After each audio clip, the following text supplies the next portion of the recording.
ओम श्री गुरुवे नमः। ज्ञान गीता के इस मंच पर आपका सादर अभिनंदन। दीपावली के 5 दिनों के उत्सव में धनतेरस के बाद नरक चतुर्दशी मनाई जाती है। इस दिन को छोटी दिवाली, रूप चौदस और काली चौदस के नाम से भी जाना जाता है। इस दिन यम पूजा, श्री कृष्ण पूजा और काली माँ की पूजा का विधान है। इस दिन दक्षिण भारत में वामन पूजा का भी प्रचलन है। आइए जानते हैं इस दिन से जुड़ी कुछ रोचक और पौराणिक कथा को। पहली पौराणिक कथा। नरकासुर को भौमासुर भी कहा जाता है। भगवान श्री कृष्ण अपनी 8 पत्नियों के साथ सुखपूर्वक द्वारका में रह रहे थे।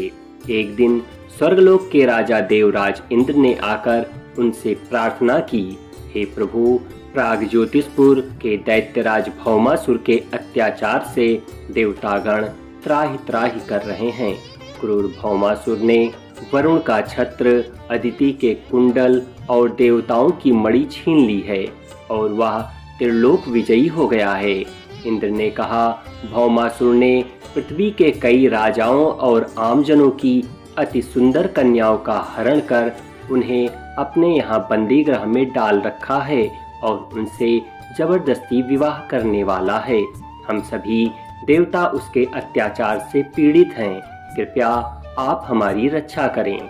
इंद्र की प्रार्थना स्वीकार कर भगवान श्री कृष्ण अपनी प्रिय पत्नी सत्यभामा को साथ लेकर गरुड़ पर सवार हो प्राग ज्योतिषपुर पहुँचे। वहां पहुंचकर भगवान कृष्ण ने अपनी पत्नी सत्यभामा की सहायता से सबसे पहले मुर दैत्य सहित मुर के 6 पुत्रों ताम्र, आंतरिक्ष, श्रवण, विभास, विभावसु, नभस्वान और अरुण का संहार किया।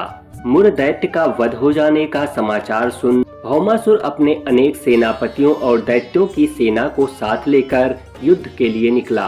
भौमासुर को स्त्री के हाथों मरने का श्राप था, इसीलिए भगवान श्री कृष्ण ने अपनी पत्नी सत्यभामा को सारथी बनाया और घोर युद्ध के बाद अंत में श्री कृष्ण ने सत्यभामा की सहायता से उसका वध कर डाला।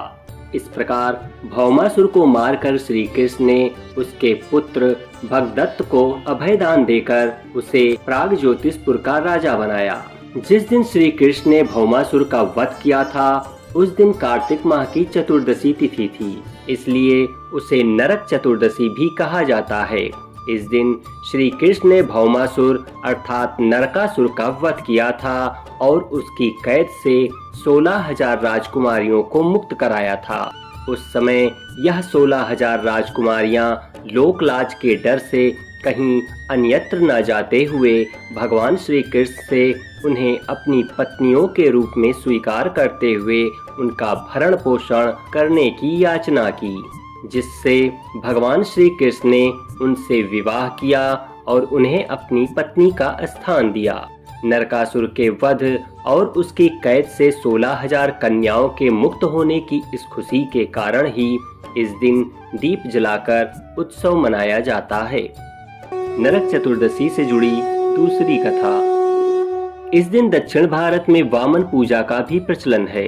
कहते हैं इस दिन राजा बलि को भगवान विष्णु ने वामन अवतार में हर साल उनके यहाँ पहुँचने का आशीर्वाद दिया था। इसी कारण से वामन पूजा की जाती है। ऐसी मान्यता है कि 3 पग भूमि दान के समय असुर राज बलि ने वामन भगवान से कहा, हे प्रभु, आपने कार्तिक कृष्ण त्रयोदशी से लेकर अमावस्या की अवधि में मेरी संपूर्ण पृथ्वी नाप ली, इसलिए जो व्यक्ति मेरे राज्य में चतुर्दशी के दिन यमराज के निमित्त दीपदान करेगा उसे यम यातना नहीं होनी चाहिए, और जो व्यक्ति इन 3 दिनों में दीपावली का पर्व मनाए उनके घर को लक्ष्मी जी कभी न छोड़ें, ऐसा वरदान दीजिए। यह प्रार्थना सुनकर भगवान वामन बोले, हे राजन, ऐसा ही होगा, तथास्तु। भगवान वामन द्वारा राजा बलि को दिए इस वचन के बाद से ही नरक चतुर्दशी के दिन यमराज के निमित्त व्रत, पूजन और दीपदान का प्रचलन प्रारंभ हुआ। नरक चतुर्दशी से जुड़ी लोक प्रचलित तीसरी कथा। इस कथा के अनुसार रंतिदेव नामक एक धर्मात्मा राजा थे। उन्होंने अनजाने में भी कोई पाप नहीं किया था। फिर भी जब मृत्यु का समय आया तो यमदूत उन्हें नरक ले जाने के लिए आ धमके। राजा ने कहा कि आप मुझ पर कृपा करें और बताएं कि मेरे किस अपराध के कारण मुझे नरक जाना पड़ रहा है। यह सुनकर यमदूत ने कहा, हे राजन, एक बार आपके द्वार से एक ब्राह्मण भूखा लौट गया था। यह उसी पाप कर्म का फल है। यह सुनकर राजा ने यमदूत से 1 वर्ष का समय मांगा। तब यमदूतों ने राजा को 1 वर्ष की मोहलत दे दी। राजा अपनी चिंता लेकर के ऋषियों के पास पहुँचे और उन्हें अपनी सारी कहानी सुनाकर उनसे इस पाप से मुक्ति का उपाय पूछा। तब ऋषि ने उन्हें बताया कि कार्तिक मास की कृष्ण पक्ष की चतुर्दशी का व्रत करें और ब्राह्मणों को भोजन करवाकर उनके प्रति हुए अपने अपराधों के लिए क्षमा याचना करें। राजा ने वैसा ही किया जैसा ऋषियों ने उन्हें बताया था। इस प्रकार राजा पाप मुक्त हुए और उन्हें विष्णु लोक में स्थान प्राप्त हुआ। उस दिन से पाप और नरक से मुक्ति हेतु भूलोक में कार्तिक चतुर्दशी के दिन व्रत व पूजन प्रचलित है। तो यह थी नरक चतुर्दशी, रूप चौदस और छोटी दिवाली से जुड़ी पौराणिक व लोक प्रचलित कथा। अगर आपको यह कथा अच्छी लगी हो तो वीडियो को लाइक करें और इसे अधिक से अधिक लोगों को शेयर करें, जिससे उन्हें भी अपनी सनातन संस्कृति से जुड़ी पौराणिक कथाओं की जानकारी प्राप्त हो सके।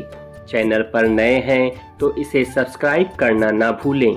इसके साथ ही कमेंट में भगवान श्री कृष्ण की जय, माता लक्ष्मी की जय और यम देवता की जय अवश्य लिखें। शीघ्र मिलेंगे एक नई वीडियो में कुछ नई जानकारी के साथ। तब तक मैं विवेक कुमार श्रीवास्तव आपसे विदा चाहूँगा। धन्यवाद।